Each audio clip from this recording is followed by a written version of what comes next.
अस्सलामुअलैकुम पाकिस्तान। आप लोग सब कैसे हैं? उम्मीद करती हूँ सब खैरियत से होंगे। और ये मैं छोटा सा आपको रिव्यू देने जा रही हूँ लाहौर से हैदराबाद तक का। और ये हम जिस ट्रेन में जा रहे हैं उसका नाम है अवाम एक्सप्रेस 14 TN। तो यहाँ से हमने एंट्री की और सामने जो आपको ट्रेन नज़र आ रही है ये ग्रीन लाइन की AC पार्लर है, AC कार, AC पार्लर जो भी आप बोलें। तो मेरा तो दिल चाह रहा था कि मैं इसी में बैठ के चल जाऊँ, पर हमारी इसमें कहीं जगह नहीं मिली। इस वजह से हमें अवाम एक्सप्रेस मतलब मजबूरी में करवानी पड़ी। फिर हमें पता चला कि ये प्लेटफॉर्म नंबर 1 में नहीं आएगी, इसको आपको 5 पे जाना पड़ेगा। इसलिए हमने बहुत ढेर सारी सीढ़ियाँ चढ़ने के बाद यहाँ भी देखें, यहाँ तो फ़िलहाल अभी रश नहीं है। हम जब पिछले हफ्ते आए थे तो यहाँ बड़ा बहुत ज़्यादा ही रश था। तो हम अभी दोबारा आए थे यहाँ पर, तो एक हफ़्ते बाद। तो यहाँ हमें ज़रूरी काम था जिसकी वजह से हमें लाहौर आना पड़ा। तो अब हम जा रहे हैं अपनी, जहाँ हमारी ट्रेन आएगी हम वहाँ उस वाले प्लेटफॉर्म पे जा रहे हैं। और यहाँ भी तकरीबन रश ही रश है। तो यहाँ पर हम बैठे हुए वेटिंग पे थे और क्या कहते हैं, ट्रेन आने का नाम नहीं ले रही थी। तो यहाँ पर एक बच्ची बिल्कुल हमारे सामने रो रही थी और बहुत अजीब सी मतलब उसकी एक्टिविटी थी, मतलब पता लग रहा था कि वो बच्ची गुम हो गई है। तो मेरे हस्बैंड ने उनको पकड़ा बच्ची को, बच्ची से पूछा बेटा आपके मम्मी पापा कहाँ हैं? उस बच्ची को कुछ बताना नहीं आ रहा, बस वो सर पे पोनी पे हाथ पकड़ पकड़ के वह रो रही थी और मतलब बताना नहीं आ रहा था उस बच्ची को क्या करें। फिर पहले तो हम पुलिस वाले के पास गए, पुलिस वाले ने कहा ये मेरा नहीं है, सामने ऑफिस बना हुआ है, अब यहाँ जाके जो कंप्लेन ऑफिस होते हैं बच्चे गुम हो जाते हैं, अब ये वाले ऑफिस में जाके कंप्लेन करें। वहाँ हम बच्ची को लेके गए तो उन्होंने बच्ची को लिया, अभी बाहर जाके खड़े हुए हैं। तो इतनी देर में उसका बाप बच्ची का भागता हुआ आया और उसके चेहरे पे कोई भी एक तासुर नहीं था कि उसको टेंशन है कि बच्ची गुम हुई है नहीं। खुदारा अपने बच्चों को हाथ पकड़ के लेके जाया करें, ऐसे ना छोड़ दिया करें। वहाँ पर आपको पता है जो नशा करते हैं वो लोग सरेआम घूम रहे होते हैं। वहाँ पर एक अजीब सी औरतें घूम रही होती हैं जो बच्चा अगवा करने वाली होती हैं। तो खैर मेरे मियाँ ने एक नेकी का काम किया। यहाँ पर एक फ़ैमिली खड़ी हुई है, यहाँ पर एक नई नवेली दुल्हन जा रही थी। तो ये लोग सब उसको सी ऑफ करने आए हुए थे और ट्रेन है कि चलने का नाम नहीं ले रही थी। ये ट्रेन जाती तो हमारी ट्रेन आती, पर फिर मैं इनकी वीडियो बनाती रही थी और जब मैं वीडियो बनाने लगती वो सीन ख़त्म ही हो जाता। फिर बस यहाँ इस ट्रेन के फिर ये बच्चा बैठा हुआ था ना यहाँ पर, तो ये टक टक टक टक कर रहा था। मैं कहा आज आजकल ही बड़ी वीडियो फेमस हो रही, तो चलो मैं भी इस बच्चे की वीडियो बना ही लेती हूँ। बच्चा इतना शर्मा रहा था, कह रहा था मुझे नहीं बनानी। मैंने उसको बड़ा ज़ोर दे के नहीं बेटा आप बना दो, मैं आपकी छोटी सी वीडियो बनाऊँगी। तो उस बच्चे ने वीडियो बना दी। तो कहने का मतलब बच्चों को अपने आप बहुत ज़्यादा संभाल के लेके जाया करें और बहुत केयर करें अपने बच्चों की। आजकल का ज़माना बड़ा ख़राब चल रहा है। तो बस मैं बैठी ही थी तो मैं ऐसी वीडियो बना रही थी, मुझे नहीं पता था कि मैं व्लॉग बना लूँगी। फिर बस ये हम लोग वेटिंग करते हैं, अभी फाइनली हमारी ट्रेन आ गई है। और अभी आप देखिएगा कितनी लंबी ट्रेन है ये। इसके बाद लाहौर में 4 से 5 डब्बे लगे थे एक्स्ट्रा, जिसमें हमारा एक बिज़नेस क्लास था कहने को ना। और इस ट्रेन ने भी हमें काफ़ी ख्वार किया और हम बहुत ज़्यादा इसके लिए भी वेटिंग के लिए खड़े रहे। इसके लिए हमें कहा कि आपको बहुत ज़्यादा आगे जाना पड़ेगा ना।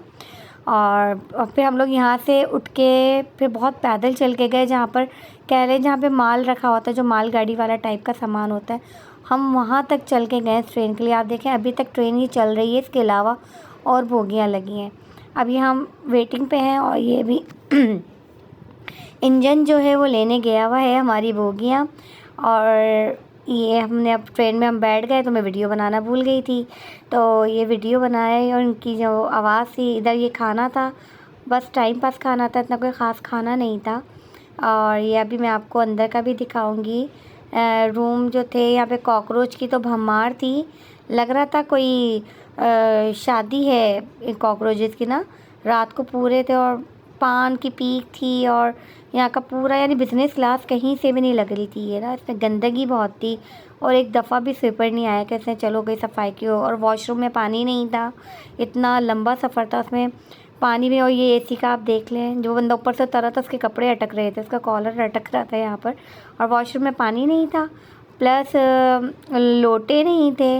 और जो बंदा जा रहा था, तो आपको पता जब पानी नहीं होता तो गंदगी होती है, यहाँ तक कि हाथ धोने का भी पानी नहीं था। तो ये तो वहाँ का हाल था, वहाँ कोई पूछने वाला नहीं था। ट्रेन इतनी गंदी से टुक टुक चल रही थी। ये मुझे एक नज़ारा दिखा था, कोई कभी एक्सीडेंट हुआ होगा तो ये वहाँ पर रखी हुई थी। मैं सोचा इसकी भी वीडियो बना लूँ। तो मैं आपको बता रही थी कि ट्रेन में कोई पूछने वाला नहीं था और ट्रेन इतनी गंदी चल रही थी। हर 2 मिनट के बाद एक स्टेशन पे रुकना, हर 2 मिनट के बाद एक स्टेशन पे रुकना, और उसका ब्रेक इतना गंदा लग रहा था कि बंदा एकदम से आगे पीछे हो जाए। वरना नॉर्मली हम अच्छी जो ट्रेन से जाते हैं और उसमें ट्रेन रुकती है पता नहीं लगता, पर ये बहुत अजीब से। और आवाम एक्सप्रेस आवाम के लिए बिल्कुल बनी है, और जिनको अर्जेंट नहीं है ना वो तो इस ट्रेन में जा सकता है, पर जिसको अर्जेंट जाना हो तो उस बंदे की तो मतलब ख्वारी लग जाती है। हम शाम 8 बजे के जो बैठे हुए थे, हम दूसरे दिन शाम में 5 बजे पहुँचे हैं। तो अब हम बस यहाँ दुआ कर रहे थे कि कब हैदराबाद आए और हम पहुँचे। अब ये है कि थोड़े से मैंने कहा नज़ारों की भी वीडियो बना लूँ, तो बस घूम फिर के फिर मैं दिखाने लगी कि ये ऐसी की हालत है। मैं यहाँ से उतर रही थी ऊपर से कि मेरे हस्बैंड नीचे बैठे हुए थे, तो मैं कहा मुझे नींद आ रही, मैं ऊपर सोने चली जाती। मैं ऊपर सोने गई हूँ तो मेरा अबाया इसमें अटक गया। तो ये है माहौल पूरा। अब आप बोलेंगे मैं इतनी बातें कर रही हूँ, तो मेरा एक्सपीरियंस बहुत ही बैड रहा। और मतलब ये पेशावर से आती है, पेशावर टू कराची। मैंने सोचा थोड़ी बहुत वीडियो भी बना ली जाए व्यूज़ की। भाई यहाँ पर खिड़की पे भी इतना धुंधलापन था कि मैं आपको बता नहीं सकती। ये फिर भी कैमरे में तो दिख गया, पर जब मैं बज़ाहिर देख रही थी उसमें तो कुछ भी नज़र नहीं आ रहा था बाहर का इतना कोई ख़ास। और यहाँ भी लोग बस आ रहे थे जा रहे थे। कोई जैसे एक होता है बंदा बर्थ लेता है या सुकून के लिए लेटने के लिए, ऐसा कुछ भी नहीं था। जो भी आ रहा था बंदा उठ के बैठना पड़ रहा था और उनको जगह देनी पड़ रही थी। उन्होंने कहा भाई रात को 12 बजे से सुबह 9 बजे तक आपको अलाउ है लेटना। ये देखें सामने एक पेड़ मुझे बहुत अच्छा लगा, इसमें बाकायदा हिरन की एक शक्ल बनी हुई है ना। और ये आ गया था यहाँ पर टंडो आदम। ये टंडो आदम की मैंने वीडियो बनाई, तो मतलब बिल्कुल भी आराम नहीं था। ट्रेन में इतनी आवाज़ थी, बहुत ज़्यादा खस्ता हालत थी ट्रेन की, और मैं आपको बता नहीं सकती। जो बस बहुत ज़्यादा गंदा एक्सपीरियंस रहा है। तो मैं तो इसको 10 में से 2 पॉइंट दूँगी। वो इसलिए कि ये हम जैसे लोगों के लिए तो बिल्कुल भी नहीं बनी, जिनको अर्जेंट कहीं जाना हो या कोई काम हो। बस ये कि आप आराम से, जिसको बस सफ़र का जो शौक़ है ना वो बंदा इसमें ट्रैवल कर सकता है, अदरवाइज़ नहीं। बस अब यहाँ से मैं कह रही थी जल्दी से उड़ के घर आ जाओ, मैं घर जाके आराम करूँ, जिसकी वजह से मेरा बीपी भी हाई हो गया। ये हमारा आ गया हैदराबाद। आप हैदराबाद को अब इंजॉय करें। अब यहाँ मैं अपनी बोलती बंद करती हूँ। मेरी तरफ से अल्लाह हाफ़िज़। और अभी आप देखिएगा आगे कितनी ज़्यादा यानी ट्रेन की बोगियाँ लगी हुई थी। तो हम अब यहाँ से बाहर निकल गए। ये आप नज़ारे देख रहे हैं, ये हैदराबाद है। और यहाँ पर हमें इसने 3 नंबर प्लेटफॉर्म पे उतारा था, और यहाँ पे भी फुल टाइम गंदगी थी, गर्मी थी पर इतनी नहीं थी, हवा थी, तो इसकी वजह से हम लोगों को गर्मी का बिल्कुल भी एहसास नहीं हुआ। अब मुझे फ़िक्र ये लगी हुई थी कि मैं घर जाऊँगी तो मेरे बच्चों का रिएक्शन क्या होगा, मम्मा को देख के वो खुश होंगे या रोएंगे आप लोग क्यों आ गए। क्योंकि जब मैं घर से बाहर जाती हूँ तो लोग बड़ा खुश होते हैं कि मम्मा चली गई हैं, अब हमें फुल आज़ादी मिल गई है, अब हमने लैपटॉप से खेलना है, हमने मोबाइल यूज़ करना है, हमने टीवी फुल आज़ादी के साथ मतलब देखना है। क्योंकि इनकी हर चीज़ की टाइम टेबल होती है, जिसकी वजह से अब इनकी छुट्टी हुई थी। तो अब मम्मा आ गई हैं तो मम्मा इनको अब तंग करेंगी, मम्मा इनको रोक टोक करेंगी। तो इन्होंने बड़ा रोना धोना मचाया था कि क्यों भाई ऐसे मम्मा क्यों आ गई।